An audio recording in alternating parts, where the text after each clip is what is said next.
Welcome back to Conflicts of Interest. This is episode 241. I'm the co-host Kyle Anzalone. Today joined by co-host Connor Freeman. Connor, how you doing? I'm doing good, Kyle. How are you? Doing well, Connor. Happy to have you back on the show. We're going to be talking about Biden's State of the Union, his fist shaking, Putin blaming State of the Union that he gave last night, and breaking out most of it down. Mostly the foreign policy stuff, I guess, is what we'll really focus in on. He really started off with a pretty long tirade about Russia, and then talked about a whole bunch of domestic policy stuff, and we got a little bit more interesting foreign policy stuff at the end. So, Connor, everybody find the show at the Libertarian Institute. That's where it is hosted. Connor's a writer there. I'm the news editor, so check out everything that me and Will have been writing in the news roundup and blog section, as well as our new article out today on the Institute titled After Setting the Science, Corporate Press Seats to Set the History on Ukraine. We'll probably talk about it a little bit on today's show. Also, check out what we're doing: YouTube, Rumble, and Odyssey. The show's often on the blog at antiwar.com. You could donate to the show at Patreon, Subscribestar, and through crypto. And another way you could help the show is by doing your CBD shopping at Paloma Verde. PalomaVerdeCBD.com. Promo code PEACE. Connor, what do you like from Paloma Verde? I'm a big fan of the soft gels. Take them, just after you eat, and you got, you're going to be much more comfortable. Any kind of inflammation will take that down right away. Keep you more relaxed, help you to focus, and also better recovery when you're working out. I also really like the gummy bears. They're delicious and they're very fast acting. And then the tinctures, if you're looking for something to last really long, that tastes good, and it's probably the heaviest dose, go for that as well. And I recommend the mint flavor. All right, Connor, let's get into this. And in the State of the Union, me and Will did a little write up for the Institute last night. Biden leads State of the Union with anti Russia tirade. And he gave, one or two sentences on COVID in a way like just kind of dismissing COVID. It was really weird. And then instantly goes into his conversation on Russia, which I guess if there was maybe one way to he says a lot of different things, right?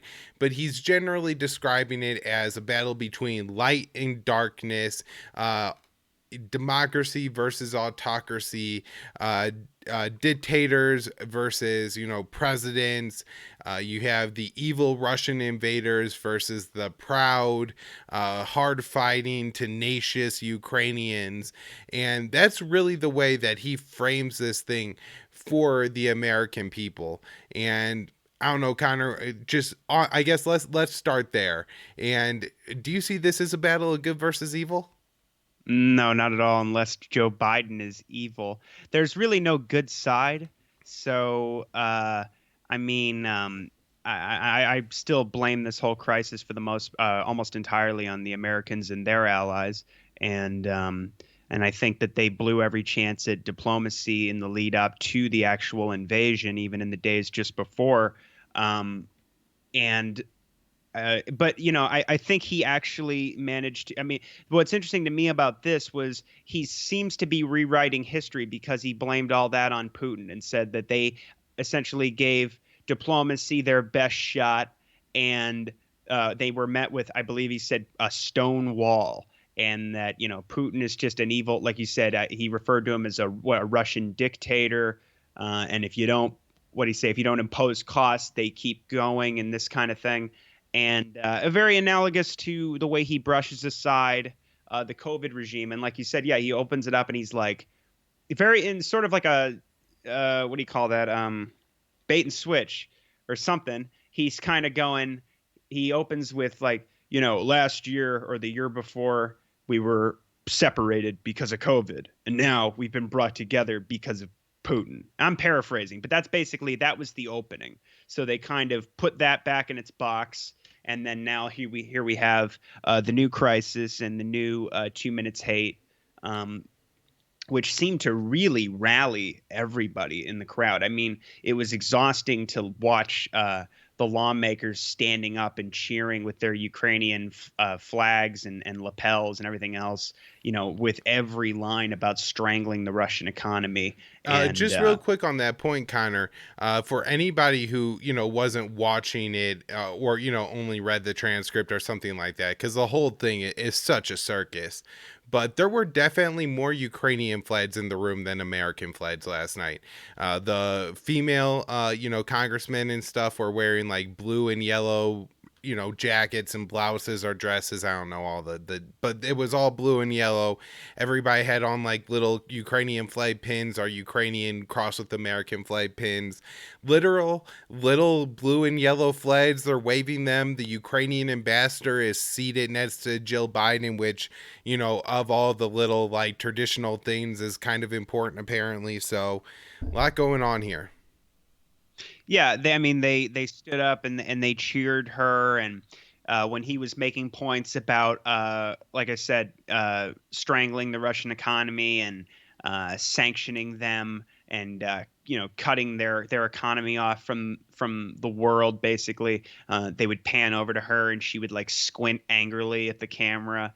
And it was just it basically, what they were trying to convey was that, as a nation, because these are supposedly our representatives, we are absolutely united in this, very overly simplified and mostly false narrative, that this is what do they call it? They keep referring to it as an illegal and totally unprovoked, or what is it? Unjustified and totally unprovoked invasion, which, there's no need to defend, the invasion necessarily, but it's not totally unprovoked. You've had a war going on there that has been absolutely bylined by the American national security establishment, funneling arms to Nazis and other forces fighting for Kiev. And they've waged a war against ethnic Russians in the east of the country, where there's hundreds of thousands of Russian civilians. And like I said, you've got probably around 15,000 people killed. And I think it's pretty much accepted that most of those people were killed by the Kiev forces. And so it's just not true. And also, of course, all the sanctions that were implemented just before Putin made the decision to attack, the cutting off of Nord Stream 2, the sanctions on Russian banks and their sovereign debt, and all this other provocation is just completely is wiped off the slate. And we start, basically, they know that, the way everybody reacts is like nobody who cares about foreign policy all of a sudden is really invested in this and wants the Ukrainian citizens to take up arms and fight the Russian army so we can cheer them on and be like spectators or something.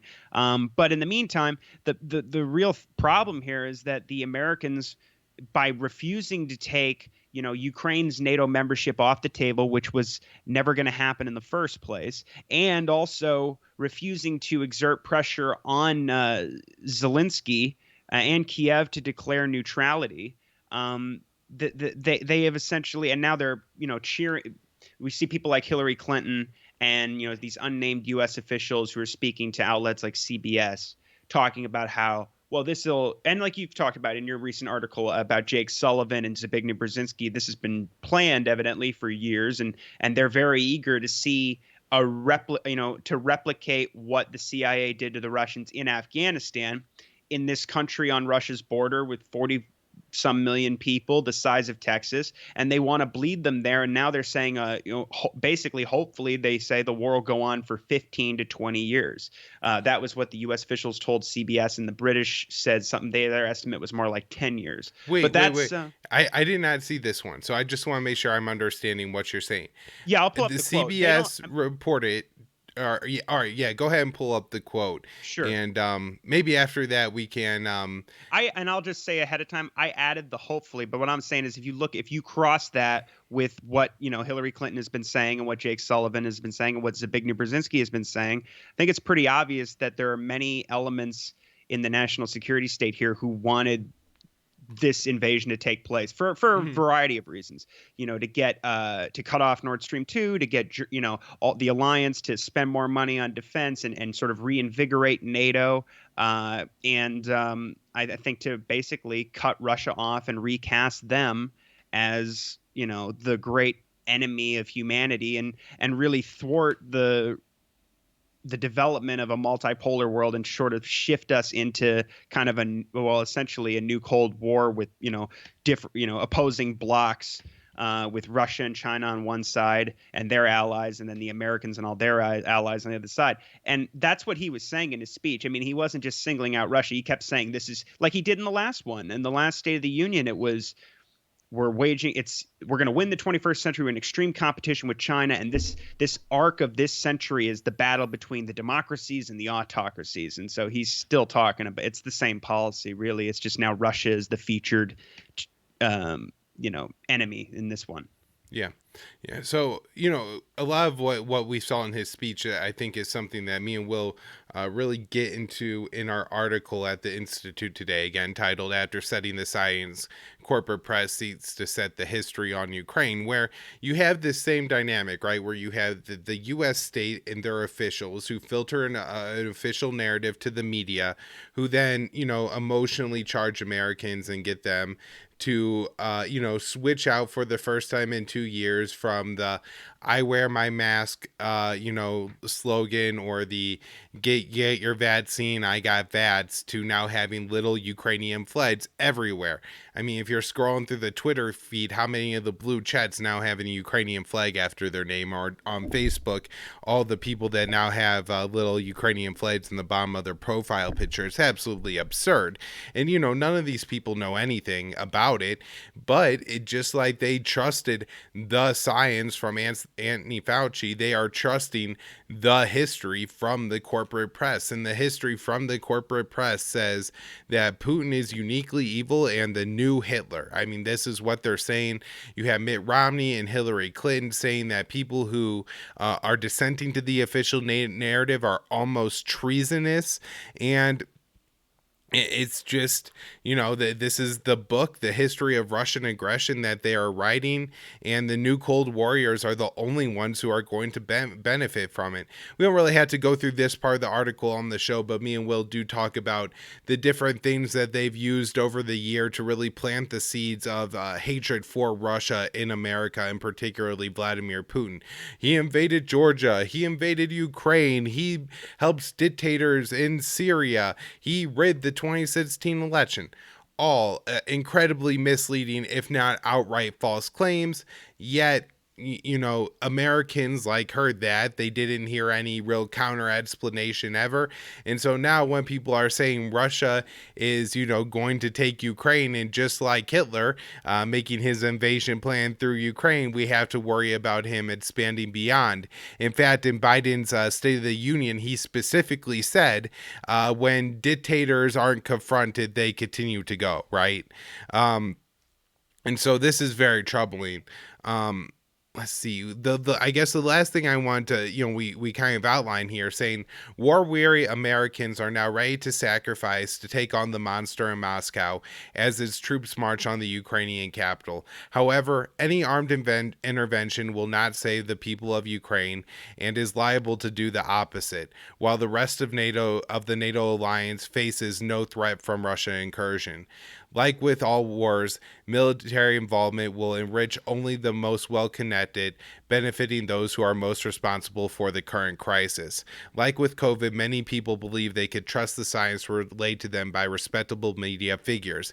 Yet the pundits who confidently endorse economically ruining lockdowns and poorly performing vaccines are now treating viewers to equally dubious history on Russian aggression and Putin's malign actions over the last decade. It appears to be working. As Russian vodka faces bans and boycotts around the world, while social media feeds are teeming with yellow and blue flags and vocal combination of Putin the Terrible, those dissenting from the official history are regularly dismissed as Kremlin agents, useful idiots, or even outright traitors. Meanwhile, Americans sit by as typically censor-happy big tech allows open praise for Ukrainian neo-Nazis, but suppresses content from Russian state media. Once again, the only official narrative will be tolerated. But while the science was used by the elites to seize power over virtually every aspect of American life through the pandemic, the history, in Russia's case, may be far more dangerous, helping to pave the way to global conflict and, in worst case scenario, civilization-ending nuclear war. And that's the real danger of this, Connor, is that we're playing a very dangerous game, so the war party can make some money. And I think in a lot of ways there's some personality issues here too, where particularly the people in the Biden administration, the Democrats, have been humiliated by Putin. He prevented the regime change operation in Syria. He stymied their 2014 regime change in Ukraine and seized a part of that country and supported a rebellion in another, and they hate him for it. Also, as Richard Hyena, I think is how you say his name. Hanina or something. Hanina, that's it, I believe. As pointed out, there was also a case of Putin passing some legislation in Russia that, to me, seems to resemble quite a bit the Defense Against Marriage Act, with maybe a little bit of additional government censorship sprinkled on top of it. But that's kind of a 1990s American way of viewing the homosexuality issue, and he is trying that into law into Russia, which, not defending that kind of thing. I'm a libertarian. People should be able to do what they want and spend their money on what they want. So if they want to run an advertisement and somebody wants to let them advertising people being gay, yeah, okay, whatever. But that's not allowed in Russia, right? At the same time, the US gives arms to Saudi Arabia, who has far more strict anti-gay policies. And so that obviously isn't it, right? That's just a little thing that makes them mad. And but yeah. Anyways, Connor, that's some of the points I want to make on the good versus evil thing. It's just untrue. But just like with the COVID stuff, I think we're going to face accusations very similar to "you're killing grandma, you're killing Ukrainians by not being involved on this." If we're all against Putin together, we could help stop this Russian evil. Now, I guess another piece of this. Oh, go ahead. Well, I was just going to say really quick that the anti-gay law thing, that's been used as a anti-Russian propaganda for quite a while. In a very heavy agenda, Robbie Martin shows how, from the Foreign Policy Initiative, which was sort of the rebranded in the Obama administration version of PNAC with Robert Kagan and Bill Kristol, they had a bunch of sort of, not only a bunch of different politicians and senators coming in to, give speeches and basically collect talking points, people like Mitt Romney and Marco Rubio and John McCain, but they also were kind of training the new generation of neocons as well, people like Josh Rogan and Jamie Kirchick. And Jamie Kirchick was, emphatic that we should use this as an anti-Russian talking point, that it's very powerful. And then he shows how you saw a proliferation of these stories that were really branding Putin as kind of before Trump, the worst kind of, white, anti-gay, anti-liberal dictator. And it was, shown throughout Vice and BuzzFeed and these kinds of outlets. And then I'll just say, to get back to that CBS piece about the proxy war and the estimates, they go, so this is sort of on their news wire for the whole sort of crisis. And they say, this is yesterday at almost at 5 p.m. March 1st. More on how long Ukraine may withstand Russian assault. A U.S. official tells CBS News that a tactical seizure of Ukraine is possible within the next 4 to 6 weeks based on assessments of what is currently taking place on the ground with the Russian military. As David Martin has reported, it is expected to take 1 week before Kiev is surrounded, and another 30 days could elapse before the capital is seized. The U.S. official says it's not clear whether Russia would gradually strangle the city. Okay, so he says or engage in street-to-street fighting. The scenarios are laid out for members of Congress Monday as the initial battle to destroy the Ukrainian military and government. It's not clear whether Russia would decide to go west toward Lviv or as far west as the Polish border.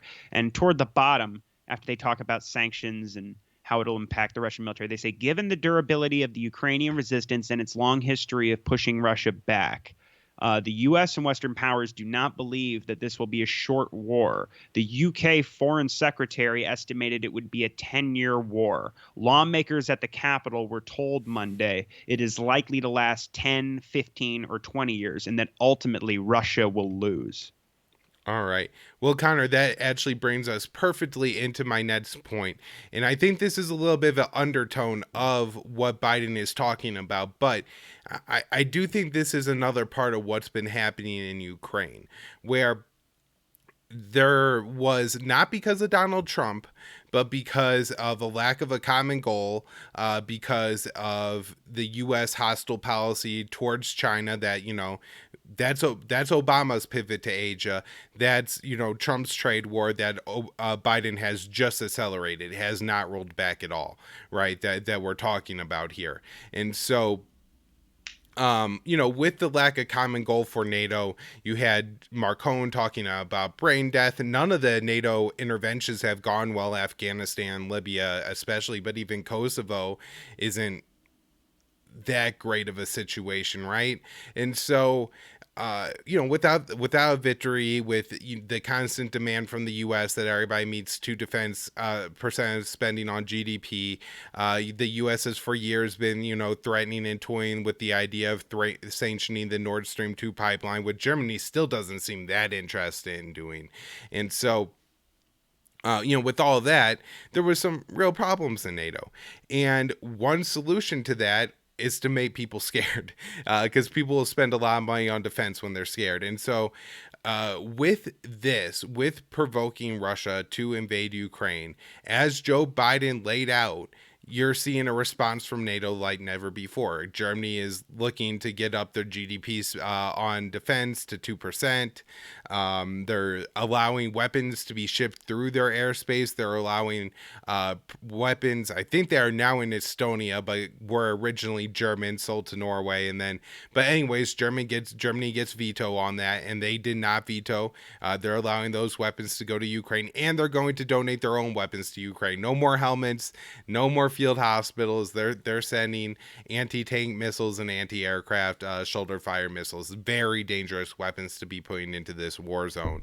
And so in that way, not that this is in any way beneficial to the US people, it doesn't help security or democracy or any of that garbage that Biden talks about, but when you talk about the imperial war state, it does rally the like long time but less than interested members to come back to the club and to really be interested in what's going on again.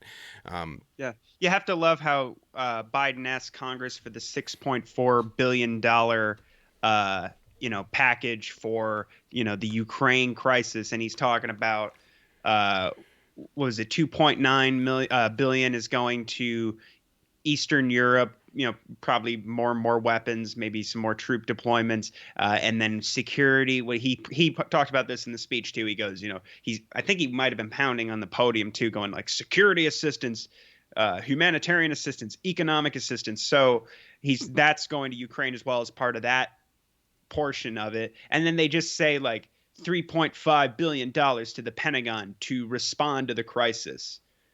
And so, yeah, it's just, who could have predicted that this would have been entailed billions of dollars more going to the Pentagon? Yeah.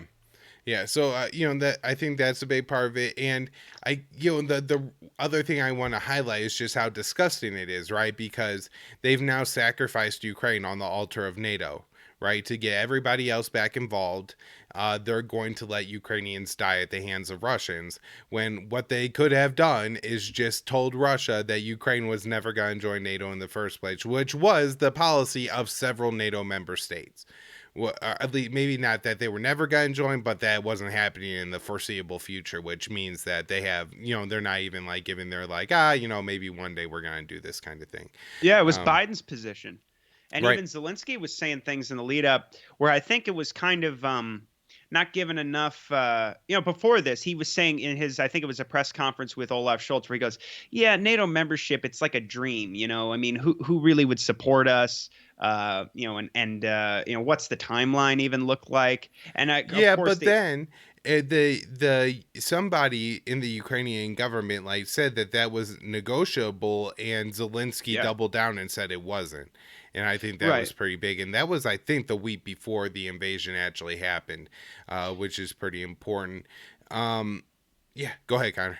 Well, I'm not exactly sure what the timeline was when Zelensky said the thing with Schultz, but there were kind of schizophrenic. I mean, understandably, in the situation they're in, but his regime's policies were kind of hard to predict because, like you say, I mean, quite honestly, and also once the invasion started, it seemed like he was realizing that NATO is not going to come to his defense. I mean, which was obvious to anybody, looking at the outs, objectively looking at this. That was the Biden administration's policy the whole time. And we have, Adam Kinzinger and people like this saying we should have a no-fly zone, but that's not happening. And that's the White House's position. And I was just listening to Colonel McGregor on Tucker Carlson talking about how Stoltenberg intervened to stop any of these, potential fighter jets being sold or given as aid to Ukraine. So, I mean, Well, the whole thing is that he should have. It's unfortunate because, yeah, you're right, because they're letting all these Ukrainians die because it's a marvelous publicity stunt for how bad Russia is and how important NATO is and all this, but they never took it off the table when it wasn't on the table, and they never told Zelensky to declare neutrality, and it doesn't appear that he's all that close yet. Although, again, they are saying that they're willing to discuss that. I'm pretty sure the talks. I saw Dave DeCamp on Twitter say they're starting here pretty soon. It's almost evening, and that's when they're supposed to take place. So maybe we'll get more here later in the day. okay. Yeah, so that's important to note there, Connor, because I don't think that detail was set when I talked on the show last. That there are talks that are going to happen. Probably by the time people listen to this, the talks should be ongoing, and we'll have an update later in the week on what actually happened there. Now, yeah, on that, Connor, though, I do want to make the point that it's very clear that what the Western countries are doing, right, they're willing to take policies that allow Ukraine to fight a resistance against Russia, but they're not taking any steps that actually defend Ukraine from Russia. Right? It's really gross, isn't it? So they'll give them anti-tank weapons because those are effective to fight an insurgency, but the planes, well, if you send those, it'll of course upset Russia, and they might bomb whatever country those planes are coming from. But also, those are what you would do to if you really wanted Ukraine to like be able to drive the Russians out, which I don't think is what they want.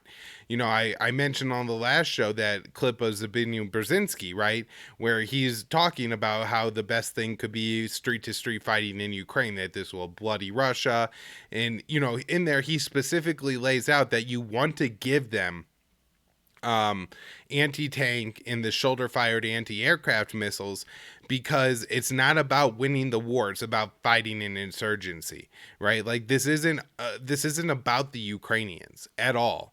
This everybody who's wearing blue and yellow is a liar. Right? What they are trying to tell you is that America is supporting the Ukrainian people. That's an outright lie. Right? They are using the Ukrainian people as cannon fodder and as obstacles for Russia, to rally support for NATO, to justify more military spending. they demonize Putin, and at the same time, while the invasion in a lot of ways is Putin's fault, they were not going to give Russia a choice here at all.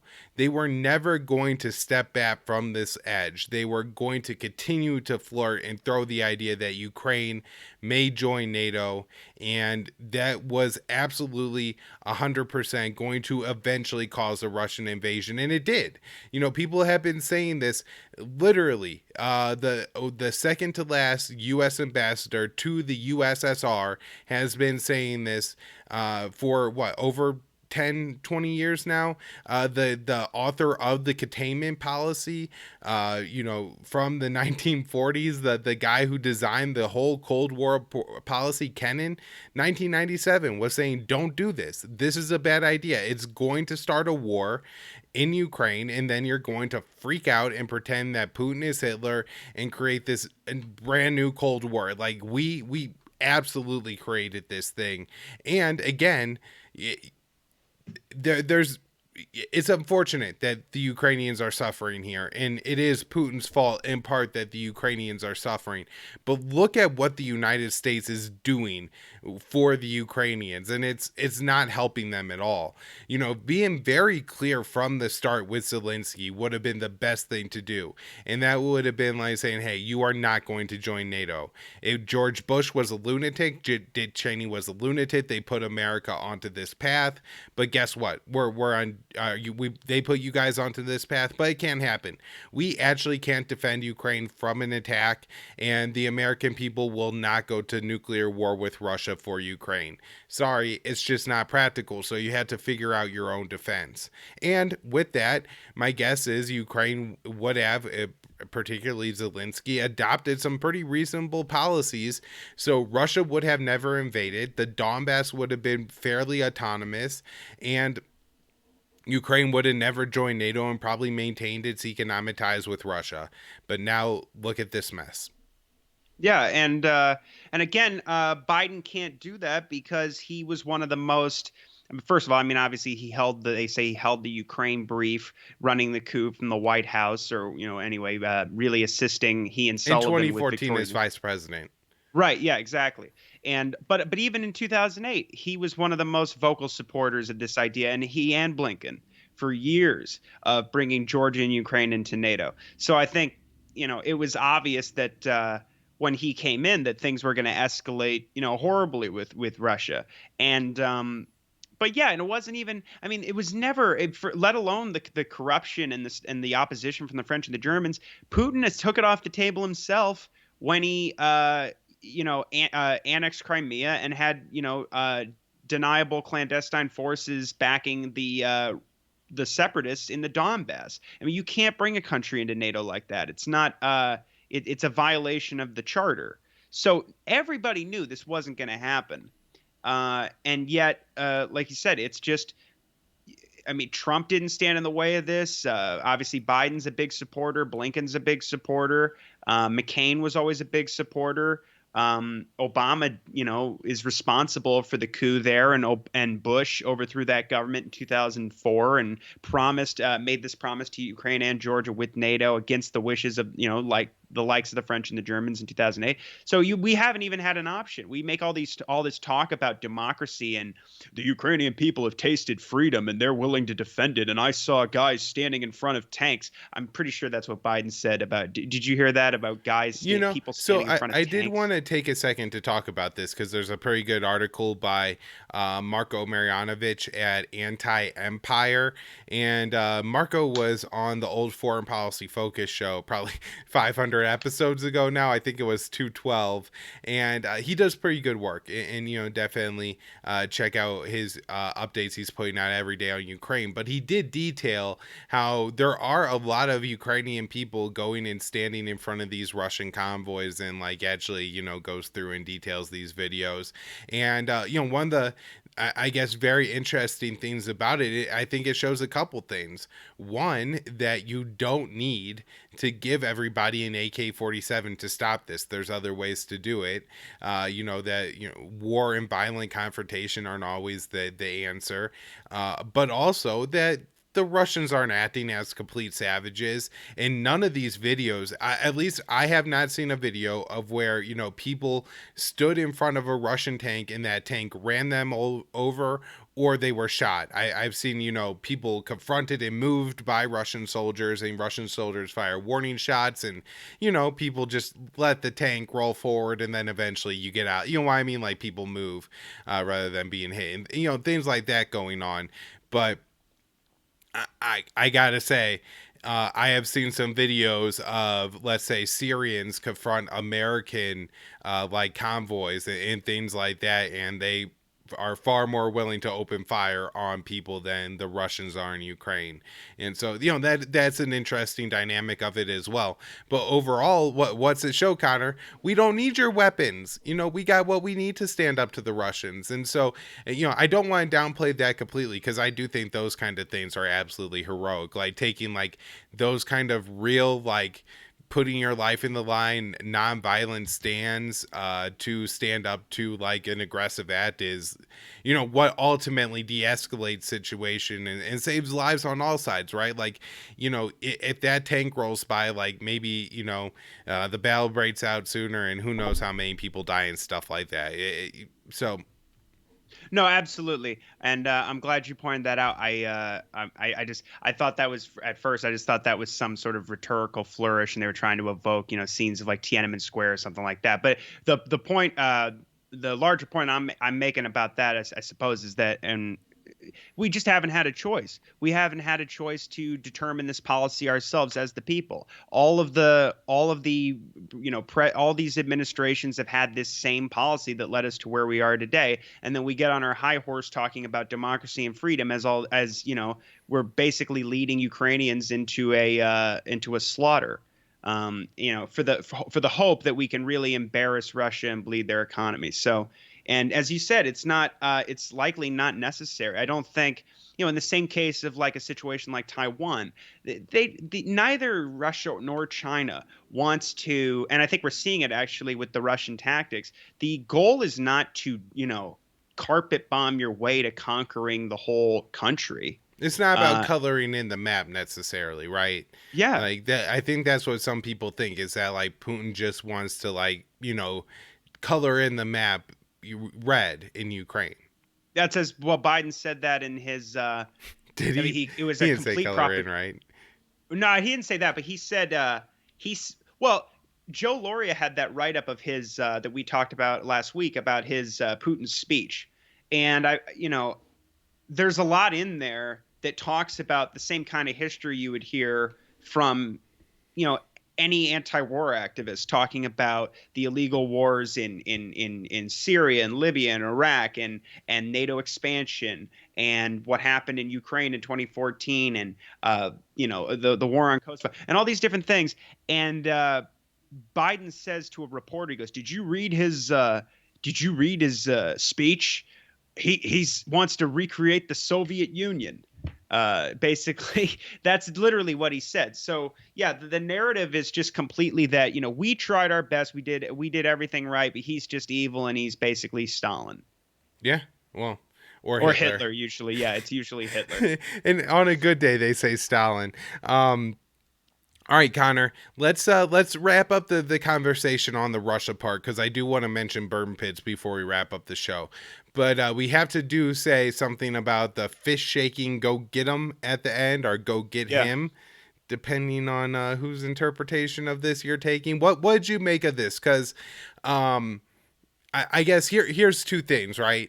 In a way, it's stupid and I don't care, right? Because what, an old man shakes his fist, like this is a literal meme. But at the same time, I heard a lot and saw a lot of comments of people saying, like, I really liked it at the end where Biden shook his fist and said, "Go get him." And so I do think we should mention this and talk about this part. Well, it's like how the reaction to when and I get it, but they're talking about him like he's Osama bin Laden or something. Go get him.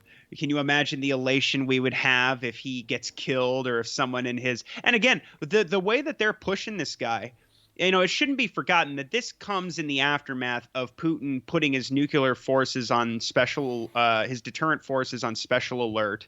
And when he launched this invasion, he announced that, any countries that oppose us or, God forbid, attack our people, our country, he goes, will face consequences you've never seen in history. I'm paraphrasing, but so his entire speech is about strangling their economy and basically destroying their basically putting their people through hell, like we have in these other countries, whether it's Venezuela, Iran, or Syria, in order to what destabilize the country and hopefully they ostensibly to achieve regime change. I mean I don't know if they've explicitly said that yet, but the people are cheering and they couldn't be more thrilled with all of this.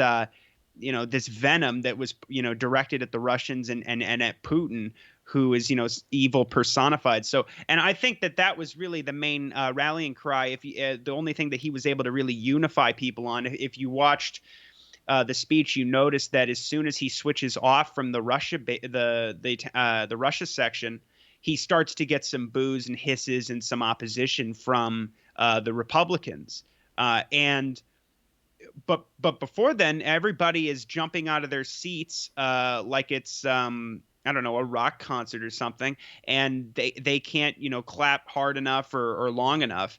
And but the go get 'em thing seemed to me to be like, and I don't know if that was I heard somebody say that his line about he doesn't know what's coming when he's announcing all the new sanctions or the plans for further arming Ukraine, etc.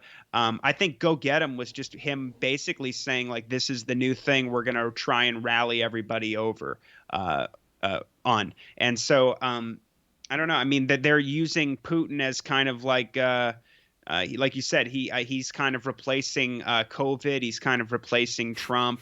They need some guy because he was just lying the whole time. Our country is in better shape this now than we were a year ago, and we're going to be in better shape for now. And like people who just live their regular lives know that that's not true. And there's a piece on Responsible Statecraft today saying that most people's concern is obviously with the economy and the cost of living going up and the inflation, all this. And basically his speech was about how he's going to make everything better by doubling down on all those policies that are causing the inflation, that are causing shortages, and including the economic war on Russia. That's gonna hurt us. I mean, not just oil and gas prices, but also wheat and things like that. So this and Ukraine exports a heck of a lot of wheat as well. So I mean, this whole policy is going to backfire. Horribly, but "Go Get 'Em," I suppose, is supposed to be the his version of I don't know, "Make America Great Again." He notably dropped "Build Back Better" and was kind of sort of rehashing it at that moment. But Yeah. they're trying to rewrite that as "Go Get 'Em," which I don't think that's obviously not what he said, actually. It doesn't seem to the if you listen to the tone and his speech and everything, I don't think that's the conclusion you draw. I do want to mention, Connor, on that point though, that there are a lot of people calling for a regime change in Moscow right now. Luis Mensch, the head of our co-chair of the European Council on Foreign Relations, somebody from the Brookings Institute, and that was just like the first few Twitter posts I scrolled through after searching regime change, right? Like this is being pretty widely called upon by the Chet parts. Now, Connor, before we wrap, let's say something not terrible about Joe Biden. He seemed to I don't know, maybe make a pretty serious promise on the burn pits. I think this was his most public acknowledgement that his son, Beau Biden, likely died from cancer caused by a burn pit. And so, he is making promises here on the grave of his dead son. And I don't know, I have a little bit of hope here that means that we could trust that he's going to follow through. Although I do know the burn pit people have been pretty, the burn pit advocates and things like that have been pretty disappointed with Biden so far, despite the fact that in the past he has at least, said he's aware of the claim that Bo died because of burn pits. And he did have a woman there who he, straight up said was lost her husband from burn pits, or her son or something, like, I I believe forget. so. Yeah. So anyways, these things are absolutely horrific. Now, I guess, he didn't mention anything about responsibility, right? Like, I don't know if Liz Cheney was sitting there feeling a little bit uncomfortable because a lot of her money came from, those burn pits, right? But, yeah, so anyway, for people who aren't super familiar, there's a really good documentary on burn pits. Delay, Deny, Hope You Die, I think I'm almost positive that's the title. If you Google that, I'm pretty sure you'll find it. And it goes into, like, basically they were burning things on or right next to U.S. bases, and when things, it meant anything: body parts, Humvees, jet fuel, aircraft, expired munitions, all kinds of questionable stuff. And so, this obviously made the people who inhaled it for years on end very sick, and has created all kinds of crazy cancers. Now, the disappointing part, Connor, of course, is that all the help will be directed at Americans, and there's probably a hell of a lot more, like, Iraqis and other people in the Middle East suffering from this than Americans. But it is a step in the right direction. And I'm sure that's kind of how it worked with Agent Orange too, right? Where I believe it's the American service members that kind of got it recognized first, and then they gave some money to the Vietnamese, I believe, for the kids that, just horrific. I don't want to talk about horrible pictures of, what that did to so many people in Vietnam. But yeah, the burn pit, similar story in the Middle East. No, absolutely. And no, and also, I mean, of course, there was no recognition of of Biden's culpability either, in being the real, Bush's best friend and Blinken in leading us into that war. And it's just, I mean, he mentioned that he had been to Afghanistan and Iraq. I think he said, I don't know if he said many times or how many times he said he did, but he said he'd seen these things himself. And so hopefully that's true, but that there really is going to be some help coming to the troops, and particularly the Iraqis, and the Afghans and other people who have been affected by this, because it's in their, as you said, it's their land, it's their country that's been economically, particularly Iraq. You just have to think about places like Fallujah and the long lasting effects, which are akin, like you said, to the damage done in Laos and Cambodia and Vietnam. So, but hopefully, the American people will realize that we owe something to those people there too. As you've pointed out recently, that there seems to be a divergence or a discrepancy where we're much more eager to weep for the plight of white European victims of a state we're already decided we're supposed to hate, as opposed to reflecting on the deaths and displacement of millions all this time of my lifetime in the lead up to this. And it's particularly disgusting to see people act like, oh my God, there's a war going on. This should be opposed. And that's really the mainstream, among even like celebrities and just, famous Democratic type, people in the zeitgeist. That's kind of how they react to this. And they're sort of cosplaying as like people who are opposed to war. And these are people who, would have helped to campaign or did, for people like Obama or Biden. And so no, it's very, very sad, but I actually absolutely hope that this leads to a wider, because it can't be like Gulf War syndrome where it's just sort of, swept under the rug and you have people suffering horribly from it for years and years and years. And like you said, it's just denied.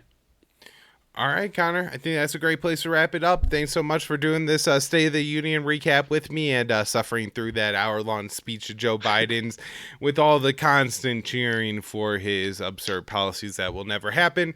But anyways, everybody, please share the show. It's hosted at the Libertarian Institute, and that's where you can find all of our work.